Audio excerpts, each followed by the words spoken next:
Hello everyone, स्वागत है आपका इस नई वीडियो में। तो उम्मीद कर रहे हैं आप बहुत अच्छे होंगे और अपनी केवीएस की तैयारी ज़बरदस्त तरीके से कर रहे होंगे। थंबनेल और टाइटल में आपने देखा होगा और आप जानना चाहते हैं कि मेरा जो मॉक टेस्ट में जो स्कोर है वो क्या रहा। ठीक है, उससे पहले मैं आपको थोड़ी चीज़ें बताना चाहूँगा अपने बारे में। तो आपको भी पता है कि मैंने भी जनवरी में ही तैयारी स्टार्ट करी थी प्रॉपर, यानी कि जब मैंने फॉर्म फिल किया था उसके करीब करीब एक हफ्ते बाद हमने अपनी तैयारी स्टार्ट करी थी। फिर मैंने करीब करीब 20 या 25 दिन मैंने पढ़ा, अपना सिलेबस मैंने लगभग लगभग कंप्लीट किया। जो आपको मैंने बताया था 90% अब कंप्लीट किया था मैंने, उसके ऊपर वीडियो भी बनाया था। आप लोगों ने बहुत ज़्यादा प्यार दिया, उसके लिए बड़ा बड़ा शुक्रिया। लेकिन मैंने आपसे कहा था कि जब मुझे लगेगा कि मॉक टेस्ट देना चाहिए तभी मैं मॉक टेस्ट दूंगा। अदरवाइज मुझे लगेगा कि हाँ, मैं इसी सब्जेक्ट में थोड़ा सा काम करना है तो मैं उस सब्जेक्ट में अच्छे से पहले काम करूँगा। ठीक है, फिर मैंने सोचा कि यार, क्योंकि सिलेबस जो है वो कभी कंप्लीट हो ही नहीं सकता। आप देख सकते हैं या आपने तैयारी करी होगी तो आपको पता है कि सिलेबस आप चाहते हैं कि सुकून से सारी चीज़ कंप्लीट कर लें, उसके बाद हम प्रैक्टिस करेंगे। ऐसा कभी नहीं होगा, क्योंकि मैंने यही सोचा था कि मैं पहले सारी चीज़ें कवर कर लूँगा उसके बाद मैं प्रैक्टिस करूँगा।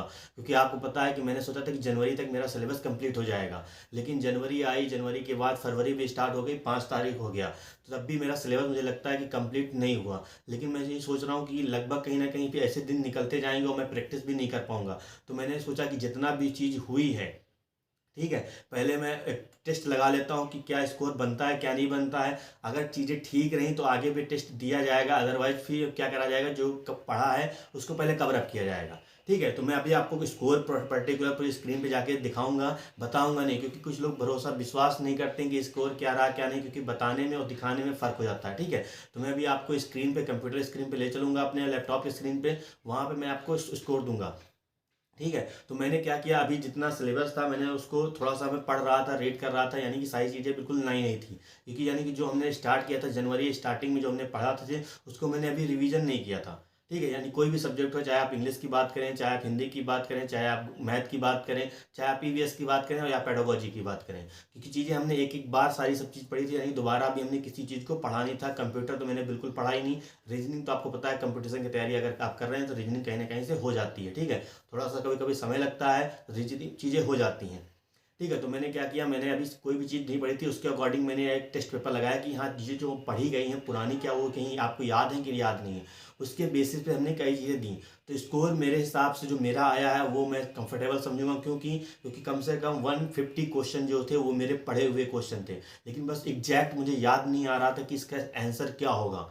समझ रहे हैं ना, यानी कि 150 क्वेश्चन 180 में से, यानी कि 180 में से 150 जो क्वेश्चन थे वो मेरे पढ़े हुए थे। यानी चीज़ों को जो हमने पढ़ा है, चाहे हम ईवीएस की बात करें, ईवीएस में मेरे ख्याल से एक क्वेश्चन या दो क्वेश्चन ऐसे थे जो मैंने शायद नहीं पढ़े।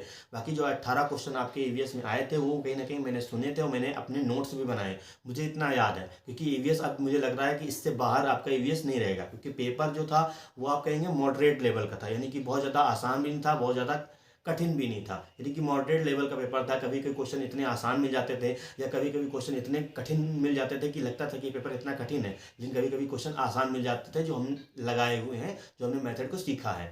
ठीक, उसके बिहाफ पे ही हमने चीज़ों को अप्लाई किया। तो नंबर चलिए आपको शो कर देते हैं, बहुत ज़्यादा आपका समय नहीं लेंगे। लेकिन उससे पहले अगर आप चैनल पर नए हैं, चैनल को जरूर सब्सक्राइब करिएगा, इसी तरह अपने भाई को सपोर्ट करते रहिएगा। और चैनल वीडियो अच्छा लगा वीडियो को जरूर लाइक करिएगा। आपके अगर आपने मॉक टेस्ट दिया है, आपके नंबर कितने आ रहे हैं वो भी कमेंट में बताइएगा। मेरे हिसाब से मैंने आपको बताया सेफ स्कोर क्या हो सकता है। अगर 120 के आप अबव हैं तो आप आसानी से इंटरव्यू में जा सकते हैं। ठीक है, ओवरऑल क्या सिलेक्शन होगा क्या नहीं होगा वो तो इंटरव्यू के बाद पता चलेगा, लेकिन अगर आप 120 के अबव हैं तो आपको टेंशन लेने की जरूरत नहीं है। बाकी जो चीज़ें आपको दिक्कत लग रही है उसको आपको काम करना है। ठीक है, चलिए मैं आपको लेके चलता हूँ अपनी स्क्रीन पर, आपको मैं शो करता हूँ कि मैंने पहला मॉक टेस्ट दिया है उसमें कितने नंबर आए हैं। तो हम लोग अपनी स्क्रीन पर आ चुके हैं, क्योंकि आपको दिख रहा होगा यहाँ पे, देखिए पहला मॉक टेस्ट है जो हमने यहाँ पे दिया है। ठीक है, थोड़ा सा आप मैनेज करिएगा चीज़ों को। अब हम आपको दिखाते हैं रिजल्ट, क्या रहा मेरा रिजल्ट। ठीक है, क्योंकि मेरे हिसाब से मेरा स्कोर बहुत अच्छा है, क्योंकि मैंने अभी पहली बार हमने चीज़ों को रखा है। तो आप यहाँ पे देख सकते हैं, थोड़ा सा मैनेज करिएगा, शायद आपको नहीं दिख रहा होगा। यहाँ पे देखिए लिखा हुआ है सीधा सीधा क्या 110 आपका स्कोर लिखा हुआ है। आपको यहाँ पे दिख रहा होगा 110 मेरा स्कोर है और कितने मेरी रैंक आई है, ठीक है। क्योंकि टोटल अभी तक कल हमने जो दिया था वो मेरी 1700 कुछ रैंक थी, कुछ कम लोगों ने पेपर दिया था, लेकिन आज करीब करीब 9000 लोगों ने पेपर दे चुके हैं। तो इससे एक आइडिया मिलता है कि आपकी रैंक कितनी। तो मेरी रैंक करीब करीब 18-1900 मेरी रैंक आई है इस समय पर्टिकुलर।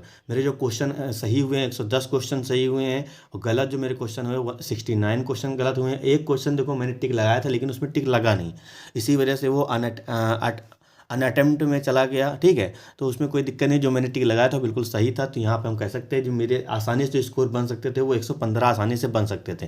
थोड़ा सा जल्दबाजी में मैंने अपना जो है थोड़ा, क्योंकि पेपर आपको पता है 3 घंटा है, लेकिन मैंने जो समय लिया है पर्टिकुलर कितना लिया है, मैंने जो समय टोटल लिया है वो करीब करीब मुझे लगता है कि करीब करीब 2 घंटा या 2 घंटा 10 या 20 मिनट मैंने पूरा टोटल समय लिया है। आप यहाँ देख सकते हैं कितना, क्योंकि पहले सेक्शन को मैंने जो पार्ट 1 मैंने जो किया है उसमें करीब करीब टाइमिंग जो आई वो 10 मिनट की आई है। पार्ट 2 को जो मैंने किया वो करीब करीब 14 मिनट का आया है। पार्ट 3 यानी कि जो CDP है आपकी उसमें करीब करीब 48 आया है ना। उसके बाद आप देख रहे हैं पार्ट 4 में 73, यानी कि करीब करीब इसी में सबसे ज़्यादा समय लगा मुझे पार्ट 4 में। और पार्ट 4 आपको पता है मैथमेटिक्स है, इसी वजह से थोड़ा सा समय ज़्यादा लगा हुआ है।